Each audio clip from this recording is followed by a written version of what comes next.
Okay. Well, good morning, everybody. Dr. Jeff Evenson. I'm a board certified doctor of holistic health. I am not a medical doctor. I do not practice medicine. I don't pretend to do so. Instead, I work with people to get their health back through natural, holistic, homeopathy, naturopathy type practices here in northern Minnesota, broadcasting live from my homestead.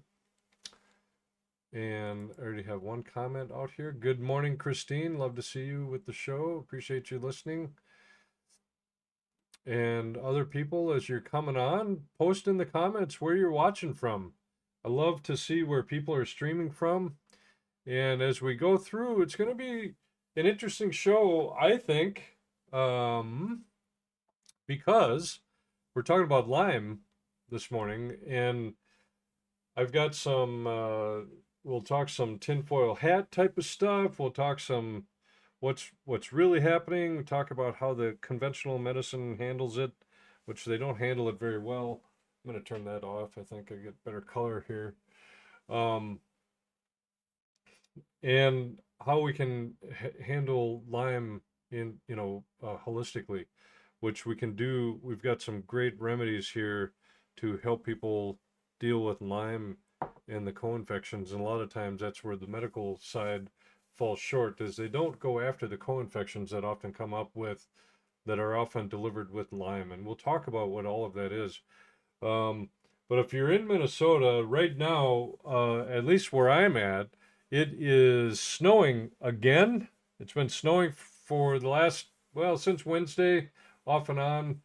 Got a good layer of snow out there now, but right now it is super icy out because the temperature is fluctuating between the warm and the cool, and it freezes the water. So right now it looks, earlier it was raining a little bit, now it's snowing, and then that just turns into a chaotic mess out there on the interstates. And so it is Easter weekend also. I almost forgot to mention that. I hope everybody had a good Friday yesterday. Even a Monday, Thursday, as we prepare for Christ's rising. I'm not sure what my plans are going to be. I have an invitation to go join my sister and her family down in the Twin Cities, but the weather might prevent that. I tend not to go out when when the roads look crappy and whatnot. It just isn't worth the risk to do that. And so that's where we're at. So let's dive in. Good morning and welcome to Morning Coffee with Doc Jeff. Okay. I want you to go ahead and grab your favorite mug, pull up a comfortable chair, and let's settle in together. It's Saturday, April 4th. 2026, and if you're joining me live from Minnesota or anywhere, the weather is finally warming up. And I tell you, when I wrote the show, it was finally warming up, and then Minnesota pulled a fast one on us. But at anywhere else, it's probably nice and warm, and I know people that have already cut their grass. That is crazy. But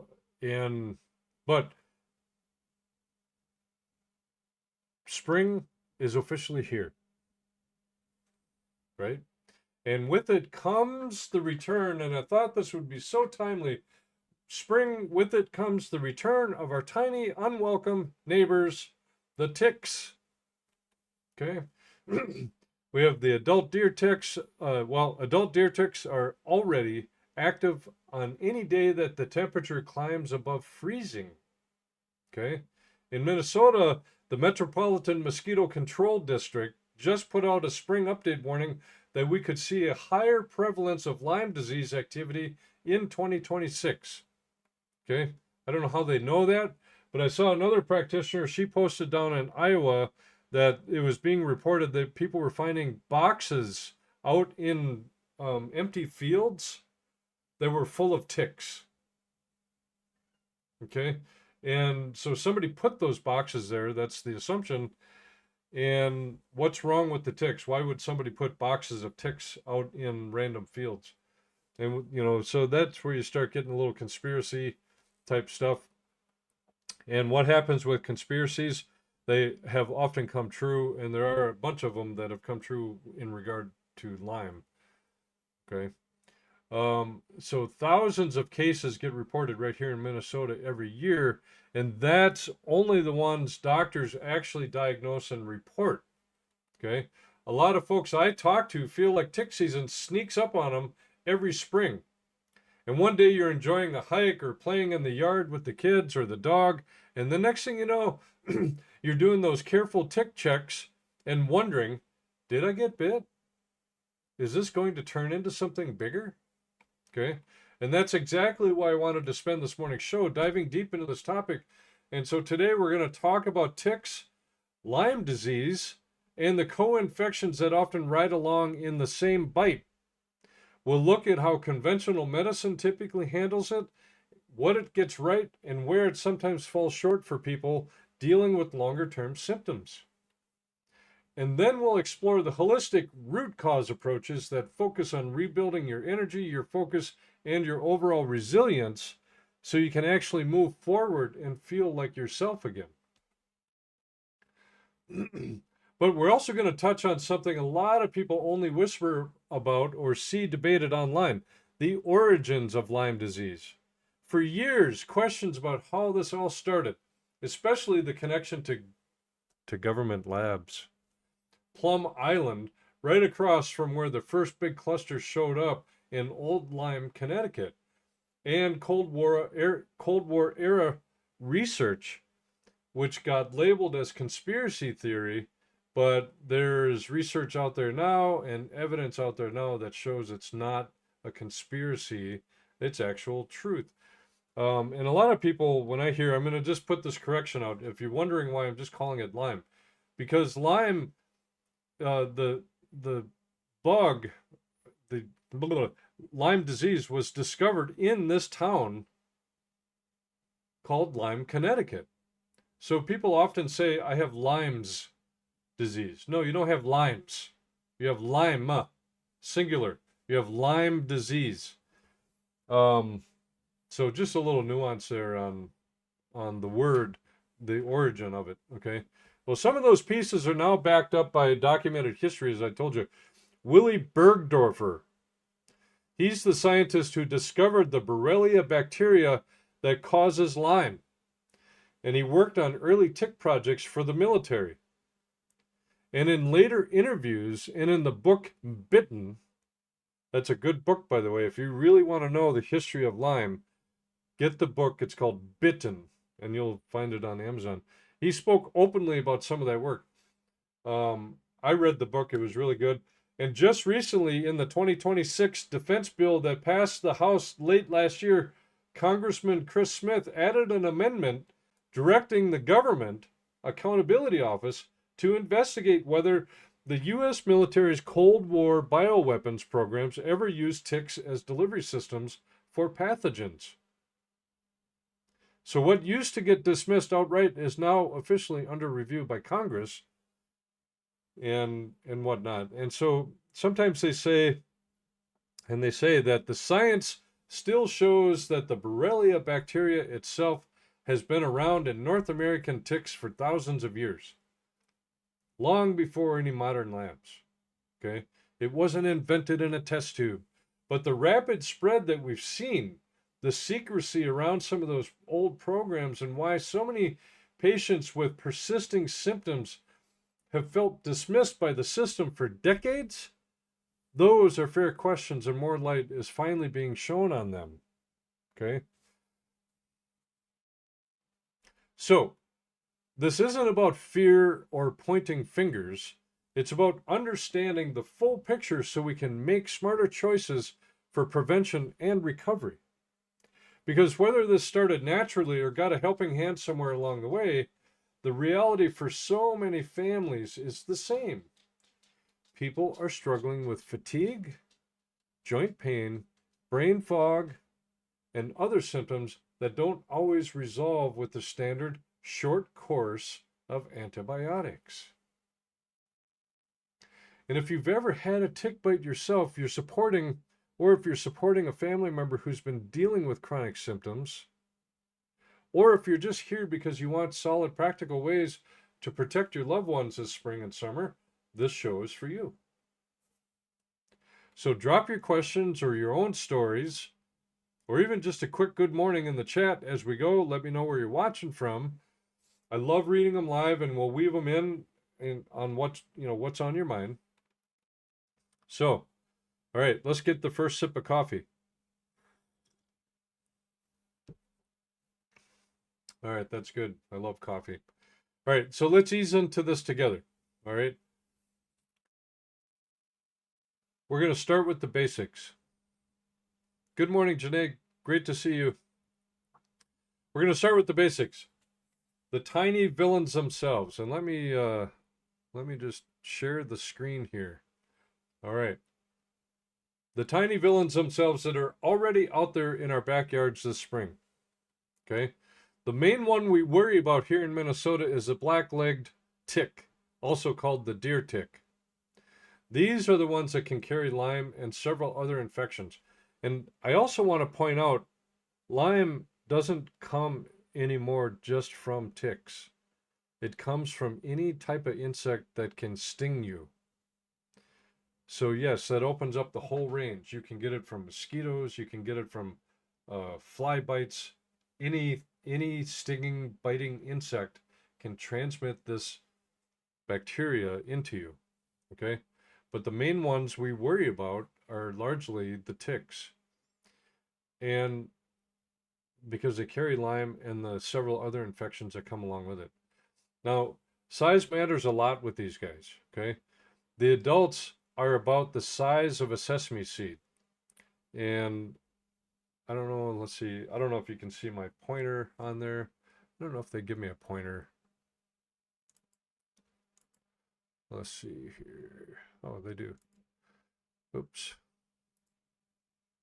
Nope, that's not what I want. Sorry. Anyway, you can see there's a sesame seed on there.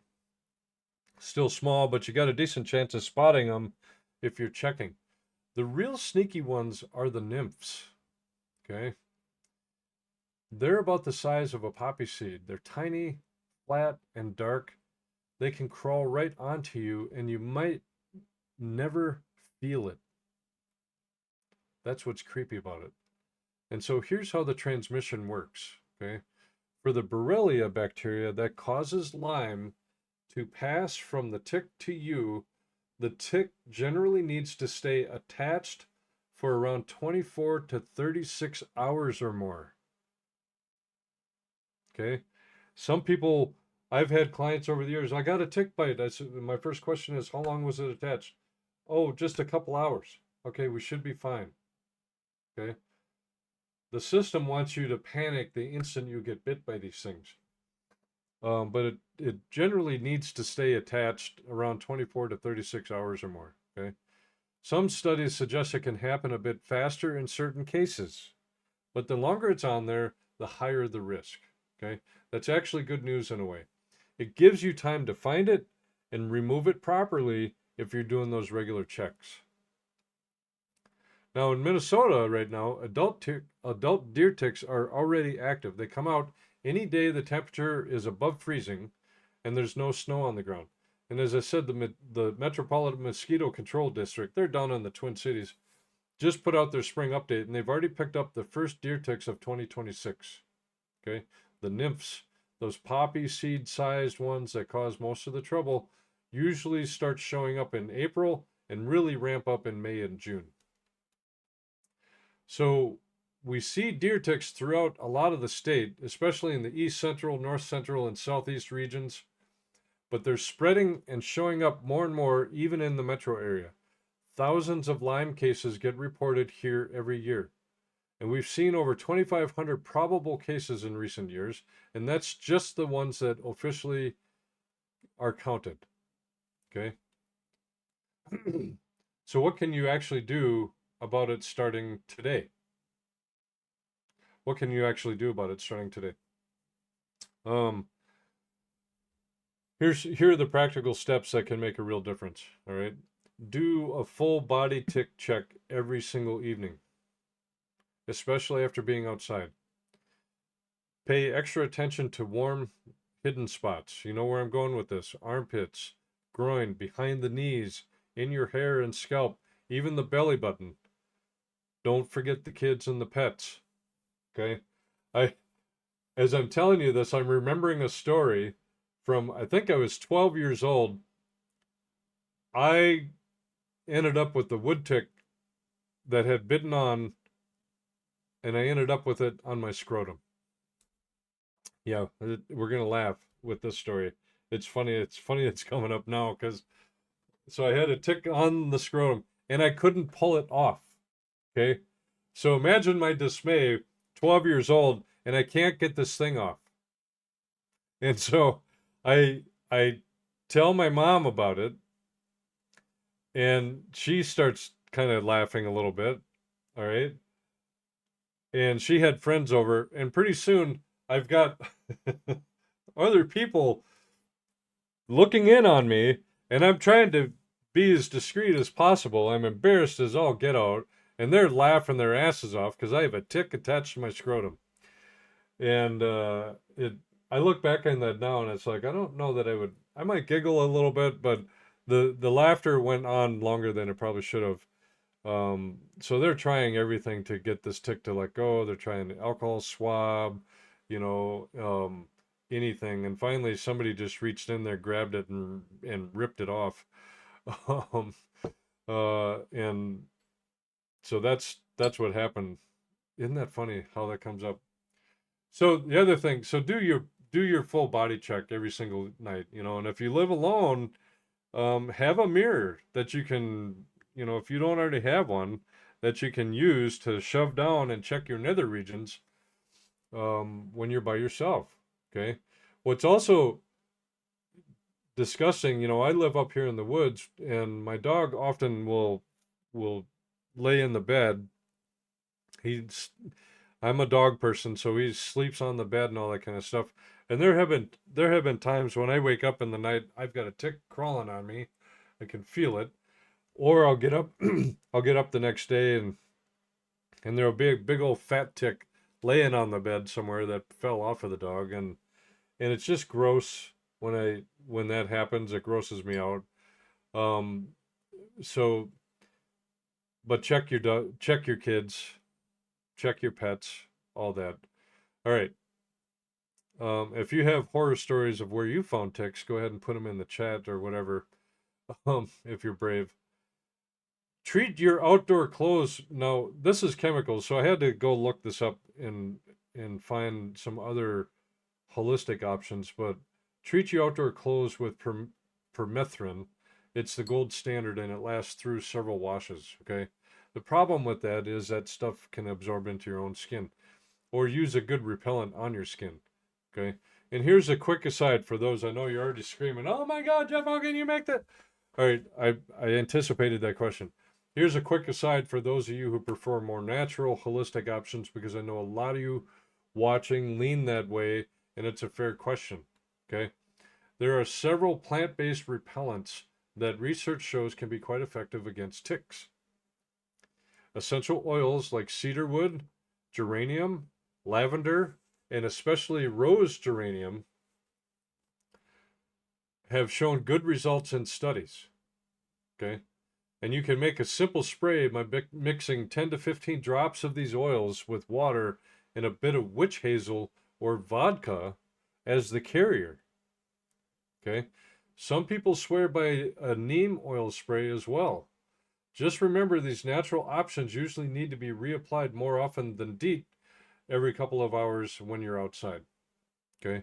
Christine says in the chat she had a tick on her head when she was little.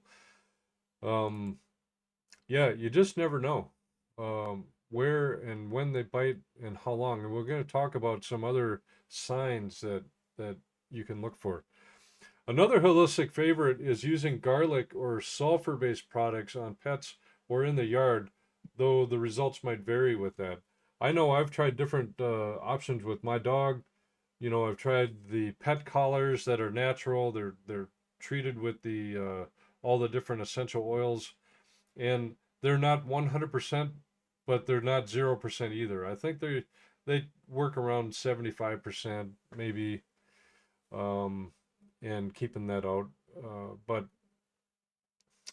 the key with any repellent, of course, is natural or conventional, is consistency and pairing it with those daily tick checks. Okay. So back to the basics on it though. Keep your yard managed, clear the tall grass, brush, and leaf litter around the edges where ticks love to hang out and quest for a host. Okay. If you want a quick visual in your mind, picture a single poppy seed crawling slowly up your leg after a walk in the woods. That's what you're up against with those nymphs. Okay. One bite from these little guys can bring more than just Lyme, though, and that's where the story gets even more interesting. Because for years, questions about how all of this really started have been floating around. What used to get brushed off as conspiracy theory is now getting some serious official attention finally. And after the whole COVID pandemic fiasco bullshit that the government played on us, the world government played on us, it's not a far stretch to consider that Lyme wasn't leaked from a lab. All right. So we're going to talk about the origin story.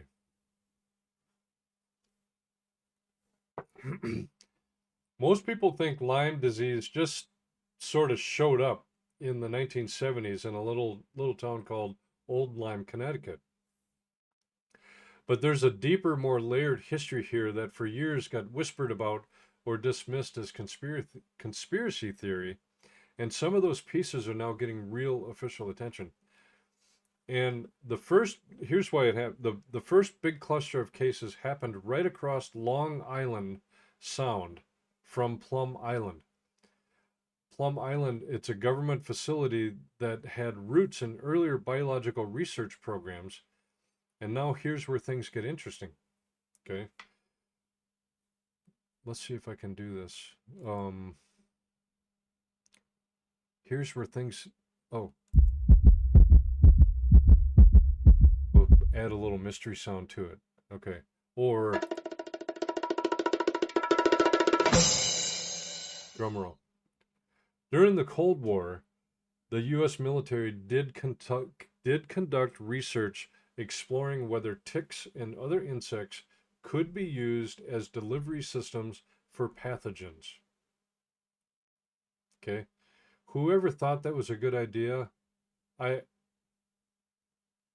just don't understand the thinking, okay? That you could create something like that and not think that it would not ever get out. And if you did infect these insects and release them into different zones, how do you keep it from spreading back on yourself? Okay. So declassified documents confirm programs at places like Fort Detrick looked into this kind of work. And Willy Bergdorfer, he's the Swiss-born scientist who isolated the Borrelia burgdorferi bacteria in 1981, and he literally got the disease named after him, worked on some of those early tick-related projects in his career. Later in his life, in interviews captured for the book Bitten by Chris Newby, Bergdorfer spoke openly about injecting ticks with different pathogens and hinted at possible connections to the spread we've seen. He passed away in 2014, but those conversations and his personal files have kept the questions alive. And it's really interesting. When I read the book, the author, Chris Newby, there were points in time that she had to go into hiding as she was writing and pulling together the research for the book because she thought that she was being followed and shadowed. And I think she even had some stuff broken into and taken. And that adds more mystery, of course, around the whole thing. So, but let's keep it grounded, we'll be fair. Science shows the Borrelia bacteria itself is ancient. It has been found in North American ticks going back thousands of years. I don't know how they find that shit out. Long before any modern laboratories existed. How do you know this? How do they know this? Okay. It wasn't cooked up in a test tube. The bacteria has deep natural roots. Okay. But the explosive rise in cases starting in the Northeast, the secrecy that surrounded some of those old military tick programs, and why so many people with ongoing symptoms felt dismissed by the medical system for decades. That's how. Those are legitimate questions that deserve some sunlight.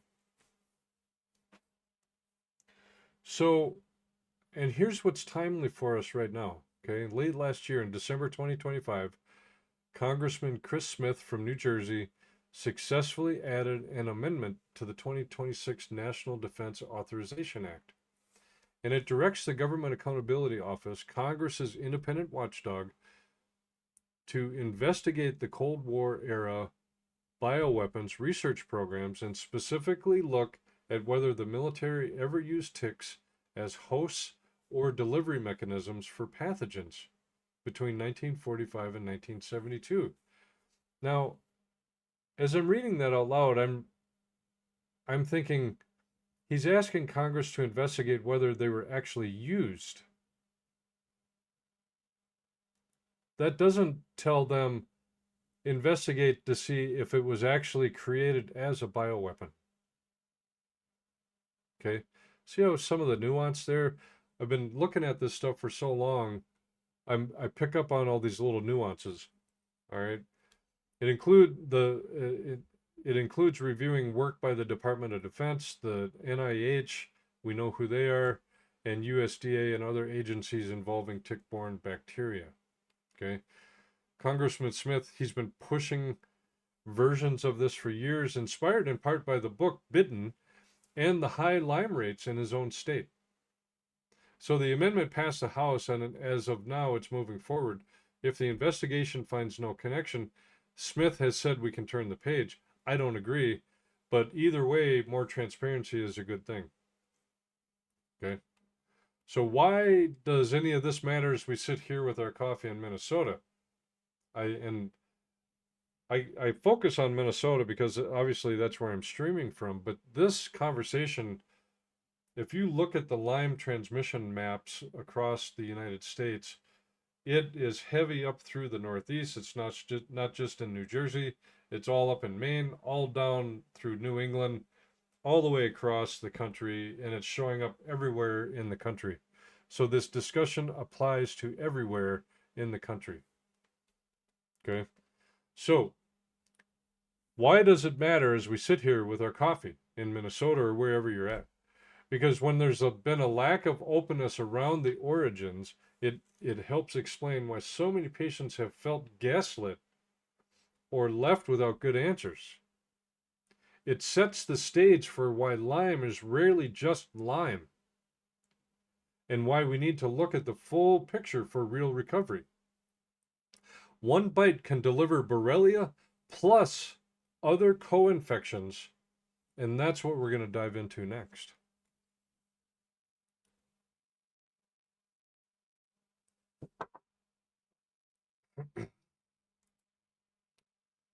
All right, and someone is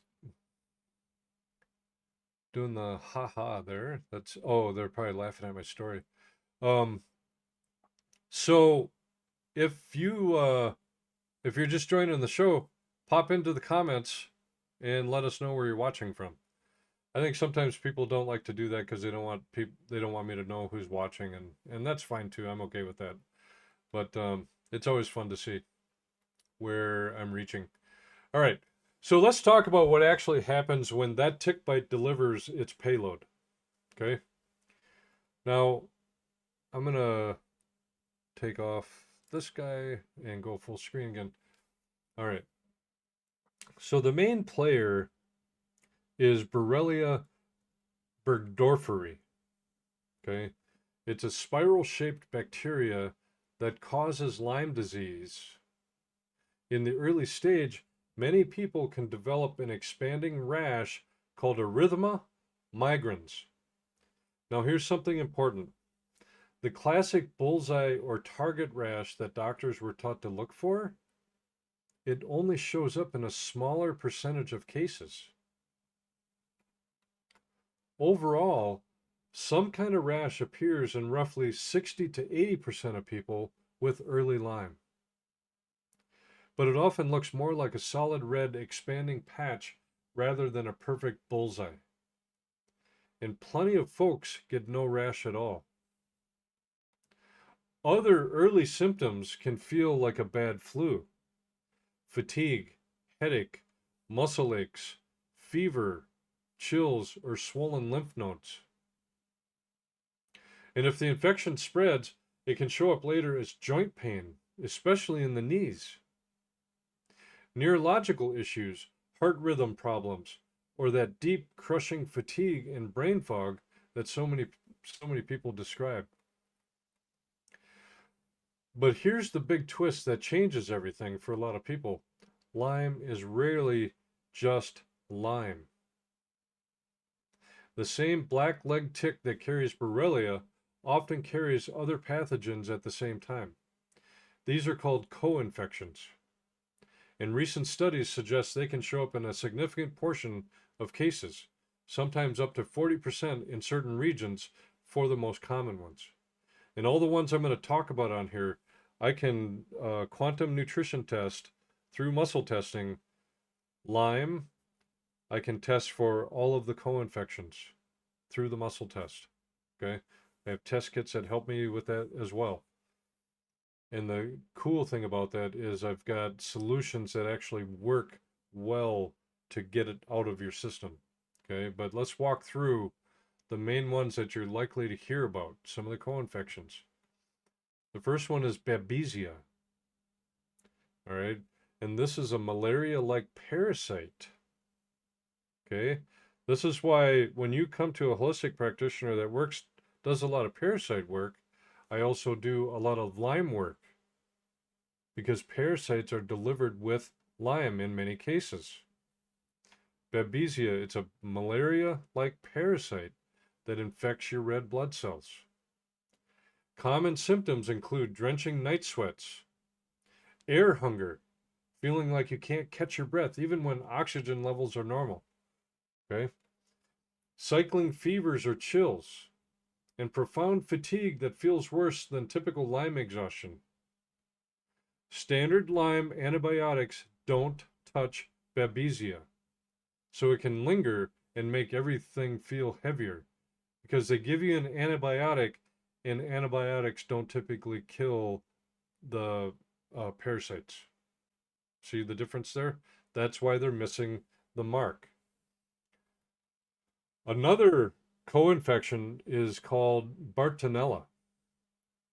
And this is often called cat scratch disease bacteria, but ticks can transmit it too. It can bring migrating joint and muscle pain, severe headaches, neurological symptoms, swollen lymph nodes, you might feel them in your neck too, and even psychiatric type issues like irritability, anxiety, or rage episodes in some people. You can get stretch mark like rashes that sometimes appear.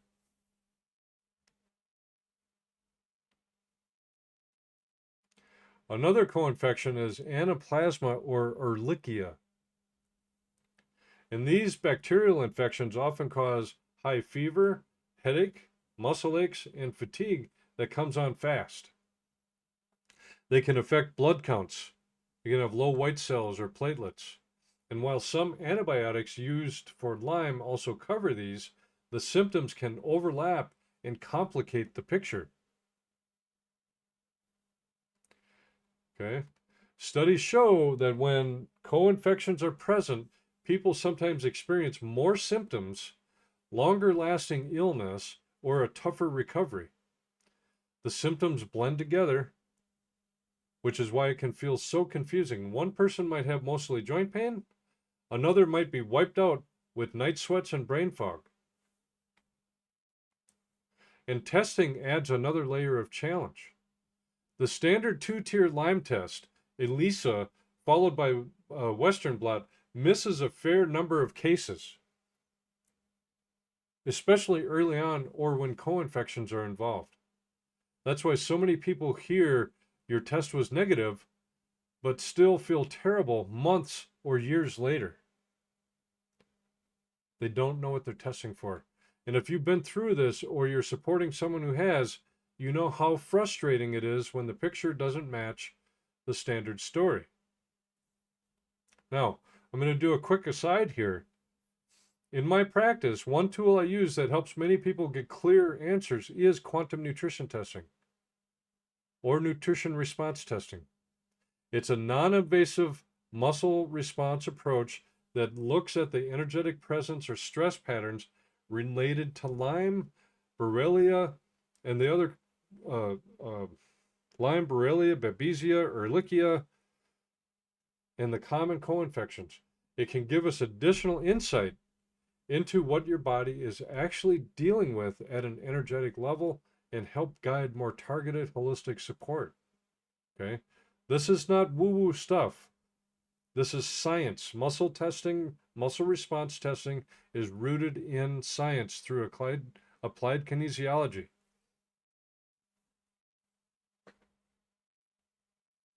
A lot of folks who felt stuck with conventional testing find that it brings some real clarity, and we can dive into the real issues going here. So that brings us to how conventional medicine typically approaches all of this. I'm going to cover that, and then we'll cover what the holistic approaches are. So let's talk about how mainstream medicine usually handles Lyme and these co-infections. In the early stage, especially if someone has that expanding rash or clear symptoms right after a known tick bite, the standard approach is a short course of antibiotics.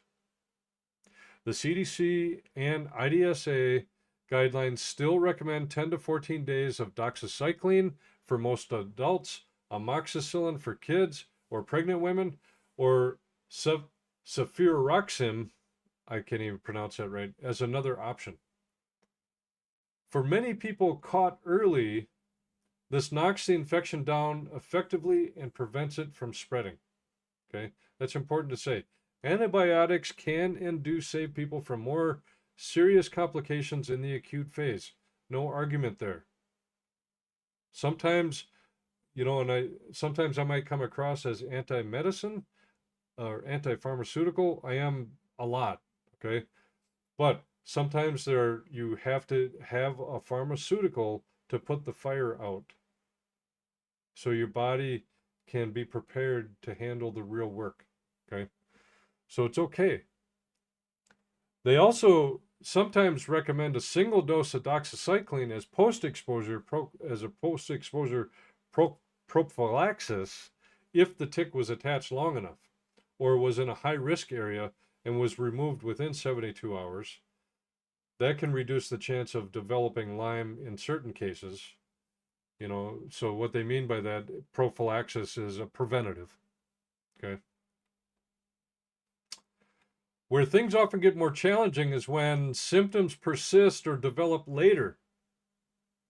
And for people dealing with ongoing fatigue, joint pain, brain fog, or neurological issues months or years after treatment, many conventional doctors follow the current guidelines and diagnose it as post-treatment Lyme disease syndrome, or PTLDS. Great, another fucking acronym. The view is often that the infection itself has been cleared, but the body is left with lingering inflammation or immune system changes. At that point, longer courses of antibiotics are usually not recommended because large studies haven't shown clear long-term benefit. And there are risks like gut disruption, antibiotic resistance, and side effects.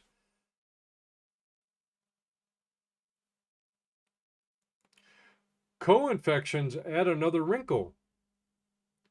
Babesia often needs different medications, things like ativaquone and azithromycin, while Bartonella might call for a different combination. But not every doctor routinely tests for or treats co-infections so they can get missed.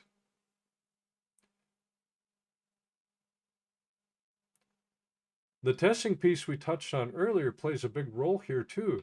The standard two-tier blood test can miss infections, especially if done very early or if the immune system isn't mounting a strong antibody response. because it can be so subtle in the system. And that leads to a lot of people being told that your test is negative, even when they're clearly struggling.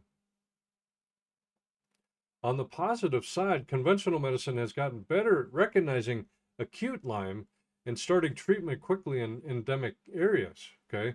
Emergency rooms and urgent cares are more aware than they were 10 or 15 years ago. If you went into the ER 10 or 15 years ago and said, I was bit by a tick, I think I might have Lyme, they would roll their eyes at you.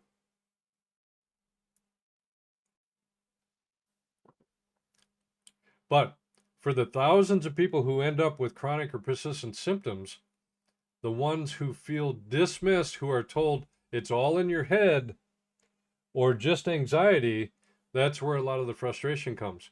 And when the origin story involves documented secrecy and slow acknowledgement of the full scope of the problem, it's easier to see why trust has been eroded for so many people. This is why so many people turn to holistic and integrative approaches. Not to reject medicine where it works, but to go deeper when the standard path leaves people still suffering. That's what we're going to cover next, how root cause whole person care can help rebuild energy, focus, and resilience even when Lyme and co-infections have been a long road. And I've worked with countless cases over the years with just that problem. So now let's talk about the holistic and integrative approaches. This is where holistic and transformational care really steps in and offers a different path. One that looks at the whole person instead of just trying to kill the bug and call it a day. The core idea is simple but powerful. We don't just focus on eradicating the infection. We rebuild the terrain, your immune system, gut health, detoxification pathways, mitochondria, those little energy factories in your cells, and inflammation levels. When the body is strong and balanced, it's much better equipped to handle Borrelia, the co-infections, and any lingering effects. First, testing. Okay. Beyond the standard two-tier test, many people benefit from specialty labs like Vibrant Wellness that look for more strains and co-infections, and I have the ability to order those lab tests. I can order any lab test from Vibrant Wellness. And in my practice, and I'm going to tell you, they're not inexpensive, but they're affordable. In my practice, I also use quantum nutrition testing, which is a non-invasive muscle response method that helps identify the energetic presence or stress patterns related to Lyme, Borrelia, Babesia, and the common co-infections. It doesn't replace blood work, but it often gives us extra insight into what your body is actually dealing with at a deeper level and helps guide more personalized support. And actually, a lot of folks who felt stuck with conventional testing find it brings some real clarity.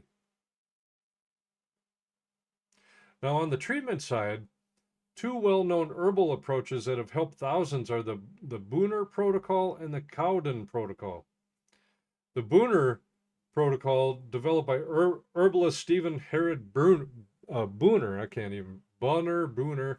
he uses targeted herbs like Japanese knotweed, which is great for reducing inflammation and fighting the bacteria.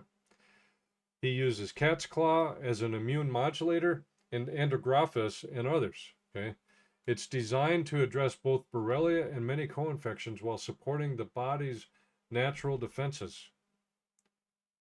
It often includes biofilm disruptors and mitochondrial support because those persister cells and energy drain are so common. The Cowden protocol from Dr. Lee Cowden uses a rotating set of herbal extracts, often from nutrimetics like cemento, banderol, cumanda, and others on a schedule. It focuses on broad microbial support, plus strong detoxification to reduce the Herxheimer reactions and clear the toxins. And these aren't one size fits all. They get customized, and we layer in other supports that make a difference. I use a different company that has a great track record for handling Lyme, and there's others out there, but I typically use Cellcore Biosciences. They have got some formulas that will help knock this shit right out. Okay. But I muscle tested, I quantum nutrition tested to see what your body is asking for. And I also support your body. And that's where the medical side doesn't help you much. They give you the antibiotics, but they're not going to follow it up with support on keeping your system strong. Theirs is about kill the bug and get out. Okay. Well, so other things that we can layer in for support could be like an anti-inflammatory diet. And this is where people often have a hard time. It means cutting sugar, it means cutting processed foods, and often gluten or dairy for a period of time. Many people notice their brain fog and joint pain improve when inflammation drops. Now think about this right here. If you have inflammation in your body, this is what I use as a health coach when I'm working on your case to help reduce inflammation. But I don't just ask you to do this stuff cold turkey. I have a process that I coach you through and wean you off. Okay. Another one is with gut healing, because antibiotics and the infection itself can wreck the microbiome. Probiotics, binders like activated charcoal or bentonite clay, and gentle detox support can help. Okay. Then there's mitochondrial energy support. Things like CoQ10, magnesium, or specific herbs to help your cells produce energy again so the crushing fatigue lifts. I have solutions here for that. And then, of course, stress and sleep. Chronic Lyme thrives on a stressed nervous system. So simple practices like breath work, gentle movement, or nervous system regulation can shift the whole picture. Okay. The goal isn't endless antibiotics or suppressing symptoms forever. Folks, you have to stop suppressing symptoms sometimes so we can see what the signals are trying to tell us and go after it with some holistic solutions. It's about restoring resilience so your body can deal with whatever came in that tick bite and stay stronger going forward. And this ties right into the transformational care we talk about here. It's not just about getting rid of the infection. It's about getting your energy, focus, and quality of life back. So there's an important note too.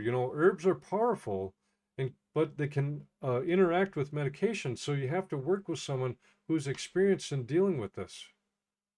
Start low and slow to minimize any of the die-off reactions. Those are all things that I do my best to help people minimize. And I've seen this whole person approach make a real difference for people who felt like they were out of options. Okay? It respects what conventional medicine does well in the acute phase, but it goes deeper for the chronic, complex cases that so many people are living with. So there's a lot going on there, and if you have questions about it, drop them in the chat, or if you have a story you want to share, throw it in the chat. Okay. But this is really where holistic and transformational care really steps in and offers a different path. One that looks at whole person instead of just trying to kill the bug and call it a day.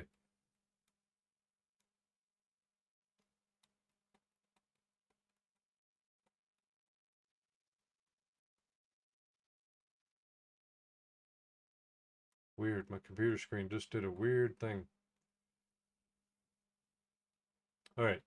So I do love hearing your stories if you have them. If you've had a tick bite and recovered well, or if you're still in the middle of it, share one thing that's happened that's helped you, or one frustration that you've run into. Okay. These real stories help everyone here feel less alone. Excuse me. And while you're typing, I'll give you a quick practical prevention action plan. We talked about some of it that you can start using today. Of course, do a full body tick check every single evening, especially after being outdoors. Focus on the hidden spots, the armpits, groin, behind the knees, scalp, and belly button. Check your kids and pets too. Treat your clothes, your outdoor clothes and gear with permethrin. I think that's could. I've never used that, um, but it's toxic, and so I tried to stay away from the conventional solutions here. For skin repellents, use what fits your style. DEET if you want strong protection, or look at the holistic options like rose, geranium, cedarwood, or neem oil sprays. I've got some great solutions here from doTERRA. It's a Terraform solution. It's all got all that mixed in there, and I use it. I'm going to try to be more mindful to actually put that on my dog this summer. Keep your yard, tick friendly. I have help here. I have 13 chickens that walk around the yard and go after the ticks, so it helps. And a lot of times they'll spend time out in the woods because that's where it's a tick-rich environment out there for them. And then they turn it into eggs, and I get to eat them. Great. It just occurred to me. All right. So if you've been bitten recently, don't wait and hope that it goes away. Okay. Get it checked properly, whether that's through conventional labs, vibrant wellness testing, or quantum nutrition testing. Hey, Maria. Um, Marie says firefly light therapy helped with Lyme, and that she didn't know she had. Spring burning can help too. You're right, and I burning the ditches, burning the tall grass or the grass from the previous season is a good idea. All right. Um, and then of course quantum nutrition testing we can address it early. So we've had some, there's some responses that are coming in. If you're watching the replay later, feel free to comment below and I'll try to reply to those later as well. The comments will still be there. All right. So one last thing before we wrap. If Lyme or these co-infections have been weighing on you or someone you love, and you're tired of feeling stuck or dismissed, you don't have to figure it out alone. I work with people using this exact combination of advanced muscle testing, targeted holistic support, and sometimes if a person wants to, we can run a lab from Vibrant Wellness when it's needed. Many folks see real shifts in their energy and symptoms without long antibiotic courses. Okay. And if that resonates, the best next step is to book a free discovery call with me. The link is in the description. I'll also put it in the comments here.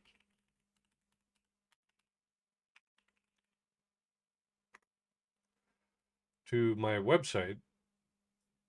And this will go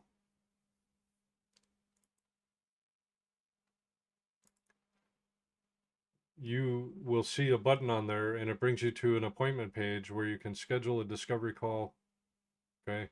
Or you can schedule a full assessment. And there's a discount code on there, ready199. It'll get you some money off on the full assessment. Okay? Now,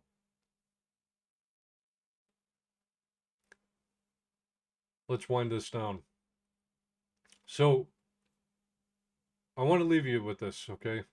Ticks are active right now in Minnesota, everywhere in the country. And Lyme, along with its co-infections, is something a lot of us are dealing with or want to prevent. I covered a lot today, and from how these tiny ticks work to the origin story that's finally getting official scrutiny to what conventional medicine does well and where it often falls short, and especially the holistic root cause approaches that focus on rebuilding your energy, focus, and resilience. Okay? The big takeaway, you don't have to live in fear. And you don't have to stay stuck in symptoms if symptoms have been lingering. Whether you catch it early or you've been struggling for a while, there are real tools, including quantum nutrition testing and targeted holistic support, that help many people get their lives back. So if this morning's conversation hit home for you or for someone you care about, here's what I'd love you to do. Share this stream with a friend or family member who might be dealing with tick bites, unexplained fatigue, joint pain, brain fog, or any of the symptoms we talked about. You never know who needs to hear this today. And if you're ready for personalized guidance, whether it's quantum nutrition testing, vibrant labs, herbal protocols, or a full transformational plan, book a free discovery call with me. The link is pinned in the comments.